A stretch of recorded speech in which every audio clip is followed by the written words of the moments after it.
Oi, pessoal, tudo bem?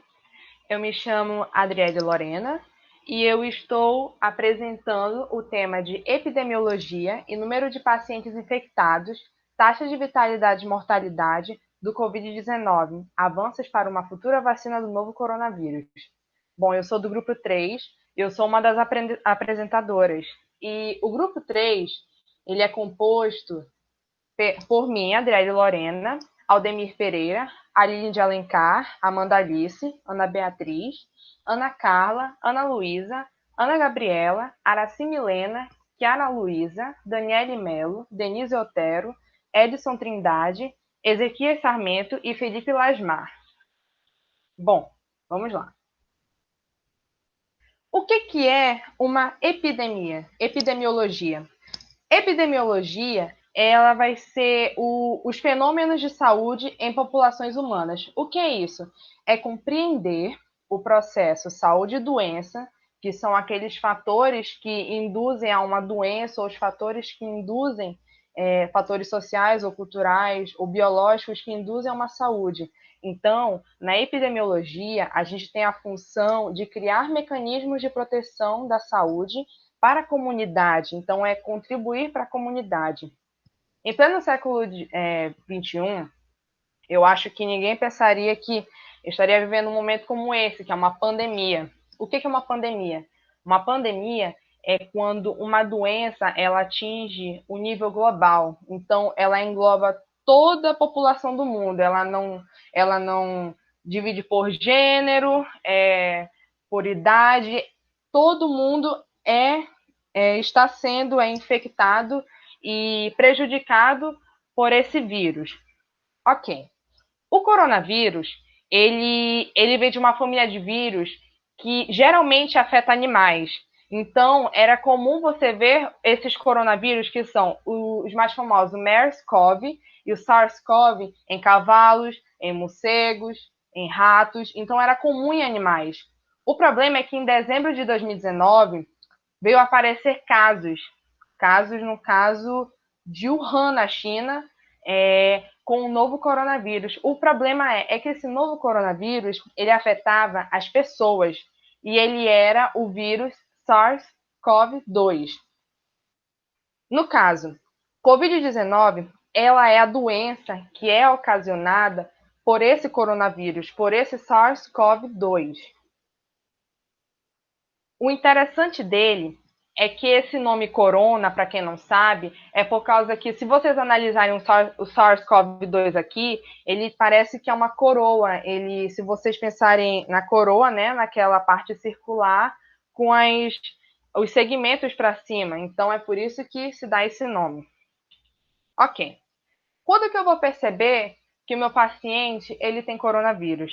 Primeiro, no caso, não essa tabelinha que eu coloquei aqui, ela não vai ser uma coisa fixa. Ah, você sentiu isso, você tem coronavírus, não. No geral, os sintomas eles podem variar, mas assim, os principais são esses e geralmente eles começam com problemas respiratórios, mas mais tardar eu vou explicar essa questão.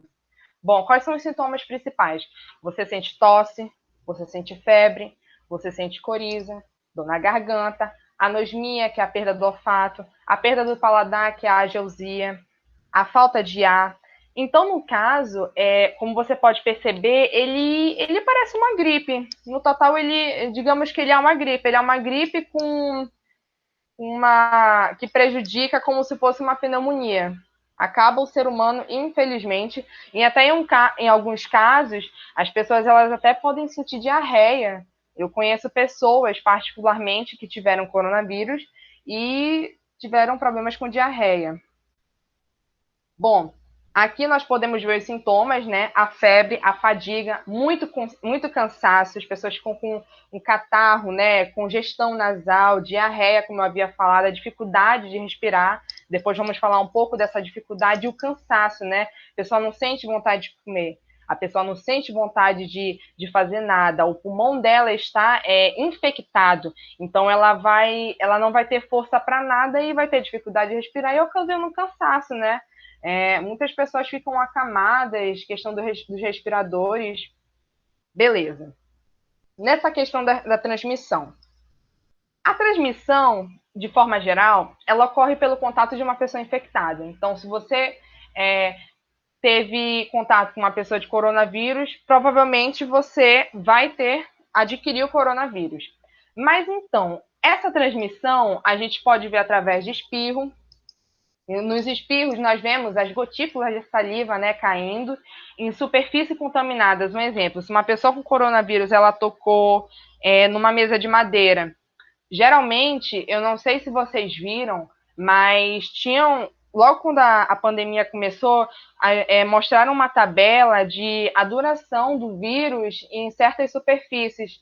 Eu não lembro da superfície de madeira, mas vamos supor que uma pessoa toca nessa superfície. Como é que essa pessoa ela vai adquirir? Pela quantidade de tempo que o vírus fica aqui. Se você tocar de novo, se você tocar no mesmo local que essa pessoa encostou, você pode pegar. O catarro também, que no catarro a gente assou o nariz, e se a pessoa estiver perto ou encostar, ela também vai pegar essa doença, né? Mas o principal mesmo assim é você estar em contato com uma pessoa infectada, você praticamente se garante que você vai pegar. Agora tem aquela questão de você ser uma pessoa sintomática e uma pessoa sintomática, né? Tá aqui a transmissão: espirro, a tosse, você tossir e não colocar a mão na boca. Na realidade, nem a mão, né? Depois disso, as pessoas vieram perceber que era melhor colocar o cotovelo, né? Para não infectar a mão, porque a mão é o local onde você mais toca nas coisas. O contato com os objetos, olha ali a barrinha de metal, o contato ao próximo, o toque com a mão, isso contribui muito para você pegar a doença. Por isso que depois eu vou falar, né, da questão das máscaras, mais para frente.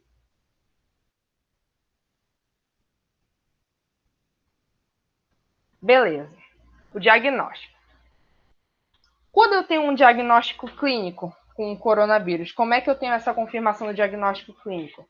É através do atendimento médico. No caso, é quando você vai ao médico, você é atendido e você apresenta os sintomas do coronavírus. Aquela questão enjoo, diarreia, tosse, dores, problemas na respiração. Então, você tendo esses sintomas e indo ao médico, você é um diagnóstico clínico.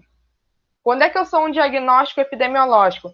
É quando você tem um atendimento médico, mas você não necessariamente apresenta os sintomas, mas você fala assim, eu tive contatos com as pessoas que foram sintomáticas num período de 14 dias. Então, você já tem que ter certeza que você é um diagnóstico clínico epidemiológico. O que é um diagnóstico laboratorial? São as pessoas que apresentam sintomas, problema de respiração, cansaço, e fazem um teste no laboratório. Então, você é, sim, um diagnóstico laboratorial. Quem são as pessoas com diagnóstico laboratorial em indivíduos assintomáticos? São as pessoas que fazem o teste no laboratório, mas elas não têm os sintomas. Para quem não sabe, as pessoas sintomáticas são aquelas, como eu disse, elas apresentam dores no peito, né? A questão da falta de ar, o cansaço, a fadiga, a tosse, mas as assintomáticas já são aquelas pessoas que carregam o vírus, mas elas não transmitem. Elas são como se fosse o famoso hospedeiro. Elas carregam o coronavírus, Covid-19, mas elas não têm aqueles sintomas, então elas circulam acreditando que não tem. Para quem não sabe, tem teste rápido. Nesse teste rápido é quando eles analisam os anticorpos IgM e IgG, que são os anticorpos contra o coronavírus. E eles podem ser feitos por soro, por plasma e por sangue total. Já tem casos que eu vi de pessoas fazendo esse teste rápido com a saliva, mas eu acredito que o mais eficiente mesmo é o sangue, minha opinião. Tá aqui, ó. A gente vendo a pessoa fazendo aqui, esse aqui com sangue, eu particularmente eu fiz, e eles usam aquele dispositivo que até diabético usa para medir a glicose, e aqui a gente está vendo ele botando o cotonete, né, dentro para ver se vai testar positivo para Covid. Os casos. Quando eu sou um caso confirmado, quando eu tenho a confirmação laboratorial, então vamos supor, eu sou diagnosticada eu sou um diagnóstico laboratorial, então eu sou uma paciente que testou positivo, entendeu? Eu fui no laboratório, eu fiz o exame, eu tinha os sintomas, então eu sou positivo, então eu sou um caso confirmado. Um caso suspeito. O caso suspeito, ele tem duas divisões, o caso clínico. O caso clínico é naquele caso, né? É você ir ao médico e você ter os sintomas. Então é por isso que você é suspeito. Você ainda não fez a comprovação, entendeu? No laboratório. E o epidemiológico já é aquele caso que você vai ao médico, mas você não tem os sintomas. Você ficou próximo com pessoas que tinham os sintomas por um período de 14 dias. Bom, vamos lá.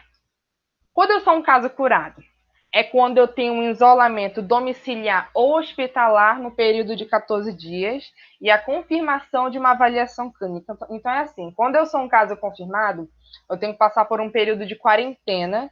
Nessa quarentena de 14 dias eu vou fazer o processo do tratamento, né, que a gente vai falar depois. E depois desse período de 14 dias, após a infecção, eu vou fazer uma avaliação química ou clínica. Então o médico vai dizer, olha, você ainda está positivo, você ainda está negativo. Então, se eu der negativa, parabéns, eu sou um caso curado. O operacional. O caso operacional é aquele que está em andamento, né? Ainda não é um curado. Ele é aquele que vai ter a vigilância médica e o tratamento. Então, ele vai estar fazendo os processos, usando os medicamentos, usando os respiradores e fazendo medidas que tentem sanar essa enfermidade. Tá. O tratamento. Vamos ver aqui. O tratamento. O tratamento, ele é conforme a sintomatologia do paciente. Então, eu vou falar mais do tratamento depois, mas ele não é um tratamento fixo. Então, assim, não é que eu fique curada com um medicamento que a outra pessoa vai curar, entenderam? Então, ele é conforme o paciente. Cada paciente tem seu caso. Mas o que acontece? Na pandemia do coronavírus, eu percebi, e muitas pessoas perceberam, que tinham medidas preventivas que elas acabaram se tornando leis. Eu acho que essa é a questão das medidas preventivas, é elas serem leis. Então, higiene pessoal. Lave suas mãos, lave seu corpo, escove os dentes. Eu acho que os dentistas, eles fizeram um grande papel nessa pandemia, mesmo que as pessoas não tenham notado, mas eles são importantes, eu posso até falar deles depois.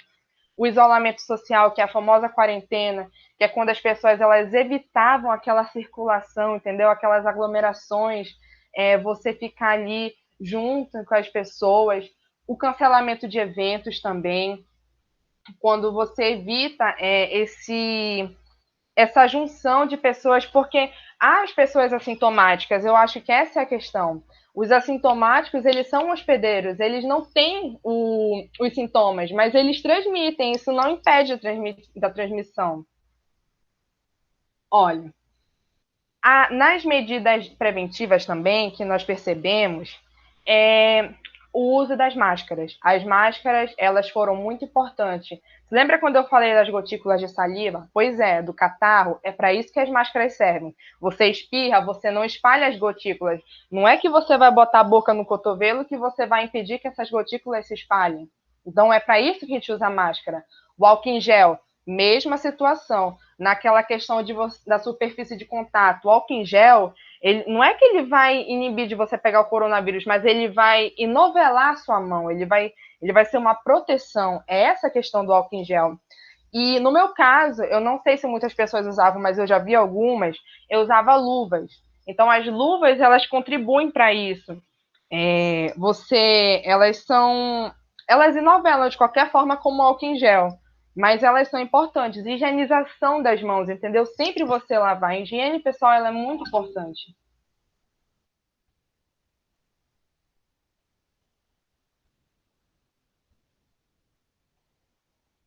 Ok. Agora que eu falei dessa parte do tratamento e das medidas preventivas, eu queria abordar uma coisa com vocês que eu não botei no slide, mas é para fazer reflexões. Duas coisas, na realidade. Te perguntaram se o coronavírus, ele deixa sequelas? Bom, para quem não sabe, o coronavírus, ele deixa sim sequelas. O que acontece no coronavírus? Ele vai ser um vírus que ele vai chegar no pulmão e ele vai afetar os alvéolos. Os alvéolos é quando é aquela região do pulmão onde vai ocorrer a troca de gases, oxigênio para oxigênio para gás carbônico no sangue, sangue venoso, arterial, isso é muito importante. Então, como ele vai afetar na questão do pulmão, é por isso que as pessoas vão sentir falta de ar, cansaço. Vamos lá. Uma das sequelas que o coronavírus deixa é a fibrose pulmonar. Para quem não sabe, fibrose pulmonar ela é uma doença crônica, então ela vai sempre aumentando, é uma cronologia. Então ela vai deixar uma cicatriz no pulmão. Essa cicatriz no pulmão, ela não é o tecido original do pulmão, então ela não vai poder ser elástica, entendeu? Ela não vai ter aquela mesma eficiência que o pulmão. Outra coisa que a gente vê nessa pandemia de sequelas é a síndrome pós-UTI. Essa síndrome é assim: quanto mais o paciente vai ficar no hospital, em isolamento hospitalar, sendo entubado, recebendo esses medicamentos, ele é mais propenso a ter infecções do hospital. Como o pulmão dele vai estar, como ele vai estar cansado, vulnerável, e o pulmão vai estar vulnerável também, então ele é mais propenso a pegar essas infecções. Então, nesse caso, no coronavírus, assim, quando a pessoa está na UTI fazendo esse tratamento, ou até mesmo em casa, ela vai apresentar um estágio que é de marco zero, que é uma sequela também, que é o estrago dos outros órgãos. Então, esse estrago dos outros órgãos, a gente vê outras consequências, como o AVC, que é no sistema vascular, a falência dos rins. Para quem não sabe, ele afeta sim os rins. Ele não é uma doença que vai afetar somente o pulmão. Por isso que a gente tem diarreia, porque ele vai afetar o sistema digestório, o estômago.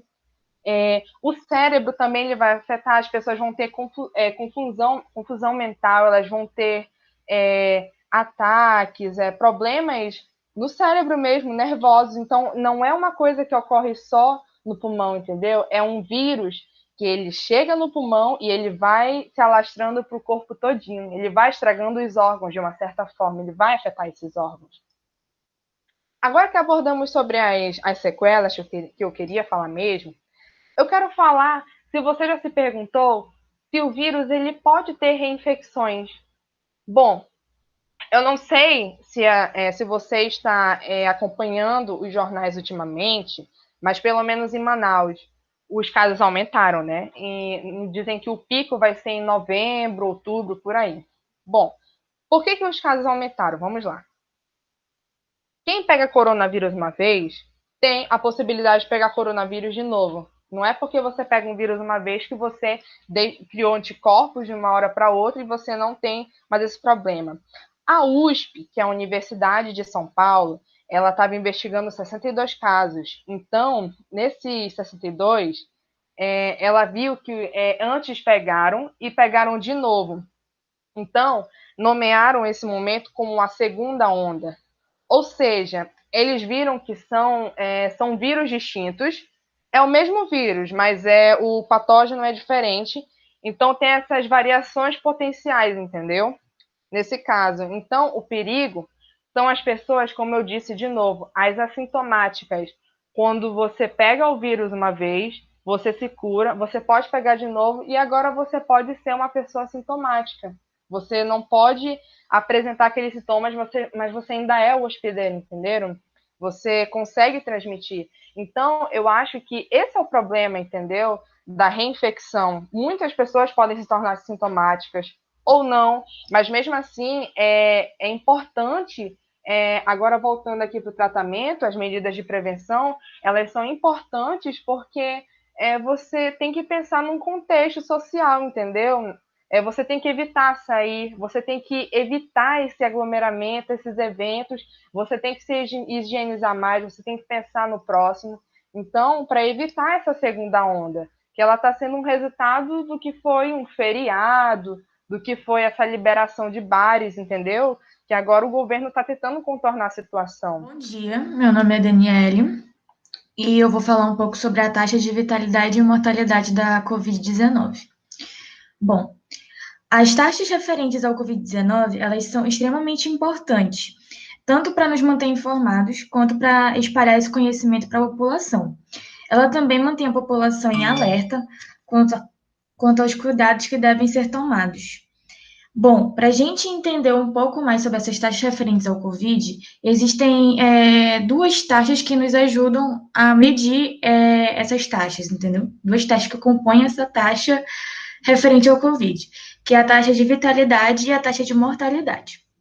Bom, a taxa de vitalidade, ela mede a qualidade, o estado de saúde de um ser vivo e o potencial de vida que ele tem. Essa taxa de vitalidade, ela pode ser medida, e ela é medida por meio de porcentagem, onde 100% indica que a saúde dele e a vitalidade dele está excelente, 90% ela está ótima, 80% é uma saúde boa, e 70% é uma saúde normal. A partir de 60% a 30% vai havendo há uma decaída nessa mensuração da quantidade de saúde. Sendo 30% um estado gravíssimo de saúde, ou seja, o ser humano ele está muito afetado, ele está completamente desvitalizado ou os órgãos dele estão em estágio final, estão basicamente acabados. Bom, sendo assim, o Covid-19 ele varia entre essas porcentagens. E aqui no Brasil, tem pacientes recuperados referente a um total de contaminados. É assim que a gente mede aqui no Brasil. E eles são cerca de 80%. Tá. A doença, ela pode variar de indivíduo, como a Adriele falou. E os que não se infectaram, sendo entre eles os que vão variando, tem alguns que foram infectados e os que não foram. Há também pessoas que são assintomáticas, ou seja, elas não apresentam nitidamente, ou seja, elas não reconhecem nenhum tipo de sintoma, né? Para que seja diagnosticada a doença, a contaminação. E eles também, eles dificultam com que seja medida essa taxa de infecção, para que se possa medir a taxa de mortalidade posteriormente. Como eles são assintomáticos, ou seja, eles não vão poder ter os indicadores das primeiras partes da doença, o que pode agravar o quadro dele no final, porque ele pode não estar sentindo nenhum sintoma por muito tempo e do nada ele ter uma síndrome respiratória aguda, o que pode levar à morte, sendo que a pessoa vai ficar pensando como que ela pode ter Covid se ela não teve nenhum sintoma. Esse que é o perigo e a pior parte de ser um infectado assintomático. Bom, a taxa de mortalidade, ela é um índice e se refere ao número de mortes registradas em uma determinada unidade geográfica, em determinado período de tempo, e ela é geralmente medida numa média de 100 mil habitantes, por mil habitantes.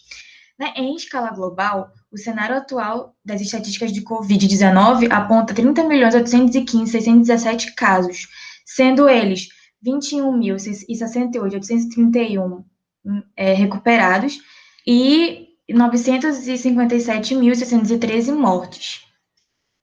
Até a data do dia 20 de setembro de 2020, no Brasil, o índice de mortalidade ele aponta 65%. 65 pessoas a cada 1.000 habitantes. E até essa data, segundo o consórcio de veículos de imprensa, no Brasil, os dados são 4.531.539 casos já foram apontados. Dentre eles, 136.617 acarretaram em morte. A média móvel de novas mortes estava em 756 óbitos por dia, até às 20 horas desse dia 20, apresentando uma variação de cerca de 9% em relação aos dados registrados nesse período de 14 dias da pesquisa. E é isso. Oi, pessoal, eu sou a Adriele Lorena e eu vou estar apresentando a segunda parte do trabalho, que são os avanços para uma futura vacina do novo coronavírus. Como o próprio título diz, ainda não há uma vacina, então ainda está havendo testes na questão da produção, da eficácia dessa vacina para atingir a população como um todo. Essa vacina, ela surge para tentar erradicar o vírus, né, na população, para que as pessoas consigam ter a vida saudável de volta, para conseguir inibir a proliferação dessa enfermidade, né, que é a Covid-19. Bom, como eu havia dito, ainda não há uma vacina, então há tratamentos, há métodos de prevenção, que os métodos podem ser você parar de sair, você evitar aglomerações e ter a higiene pessoal, e os tratamentos podem ser através de remédios, porém esses remédios, como eu havia dito, cada caso é um caso, então depende do organismo da pessoa. Vamos lá. Em março, uma pesquisa francesa abordou que 36 portadores da Covid eles tinham tido uma resposta positiva em relação à cloroquina e à azitromicina. Então, isso se proliferou de uma forma muito rápida. As pessoas acreditavam que essas medicações elas teriam uma resposta positiva. O que acontece? Não tiveram em todas, mas sim algumas. A função delas, como vai ser praticamente a de todas, é de inibir a replicação do vírus. Nessa perspectiva, o que vai acontecer? A China e a Europa, elas vão abordar que a cloroquina ela vai ter efeitos colaterais como arritmias. Então, é daí que surge o primeiro baque, que nem todas as pessoas vão conseguir ter uma resposta efetiva em relação ao medicamento que está usando. Então, o que vemos aqui, segundo a Sociedade Brasileira de Virologia, essas medicações, como as próximas que eu vou apresentar, elas não vão garantir a recuperação do indivíduo, elas vão inibir a replicação do vírus. Então, elas não vão conseguir minimizar a infecção, elas não vão conseguir minimizar os danos do tecido, como o tecido muscular também, que ele é muito afetado. Então, vamos lá. O Hospital Albert Einstein ele vai fazer colaborações com instituições e ele vai tentar ele vai investir nos tratamentos e procurar medidas que consigam erradicar essa enfermidade, que é a Covid-19. Eles vão abordar que o desametasona, que é um corticoide, vai ter uma resposta positiva em relação à síndrome do desconforto respiratório agudo, que é uma evolução da Covid-19. Outra coisa que nós vamos ver, além desse medicamento, que é o corticoide, nós vamos ver que vão ter instituições que vão abordar que anticorpos injetáveis monoclonais, eles também são capazes de bloquear o vírus e ter uma resposta positiva, conseguem melhorar. Temos o exemplo do tocilizumab.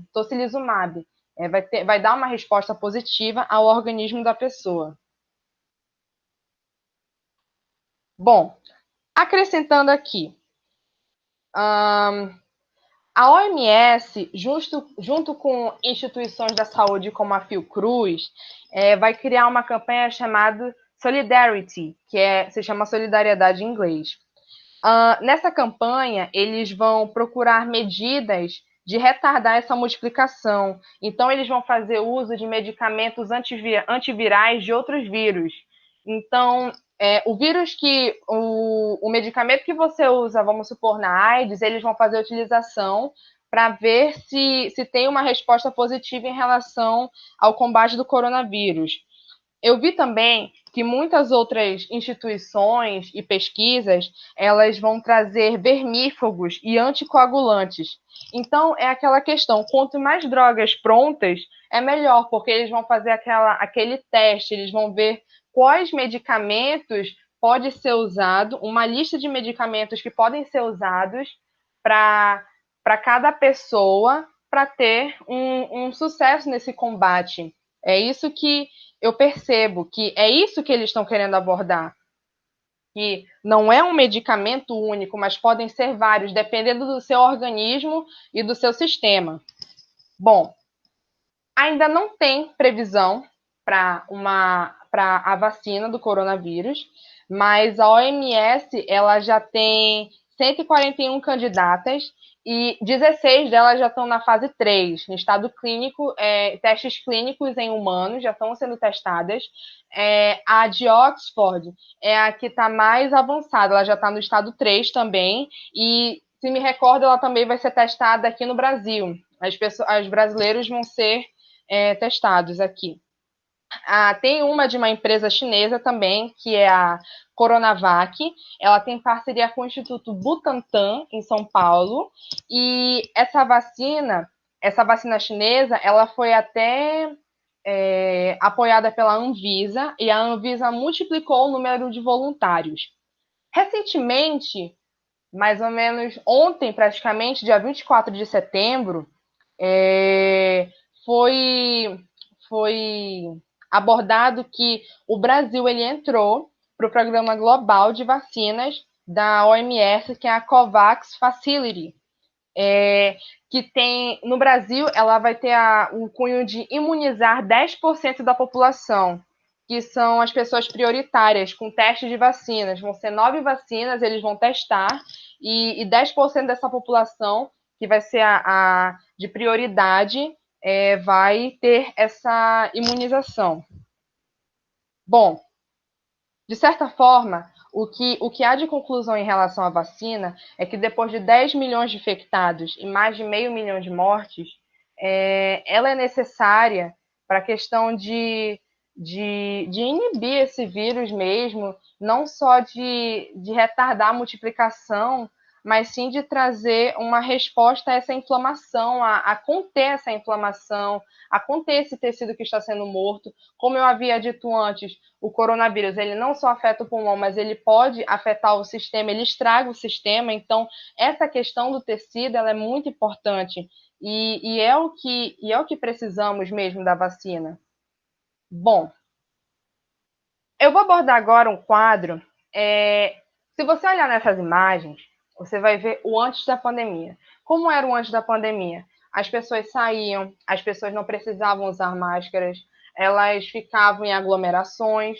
Era uma vida normal, porque em cidades normais as pessoas elas necessitam mesmo dessa questão do toque, de você abraçar, de você sempre estar junto, de você sair para comprar. É uma necessidade do ser humano você ter uma vida, de você ser uma pessoa civilizada e estar em uma sociedade, em um contexto. Então, antes da pandemia, a gente via as pessoas que elas não usavam álcool em gel, elas não usavam máscaras, então não tinha essa preocupação com o vírus.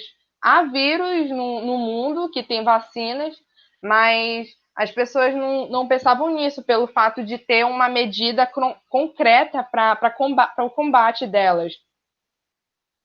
Se você olhar agora, durante a pandemia e após, as pessoas já usam máscaras.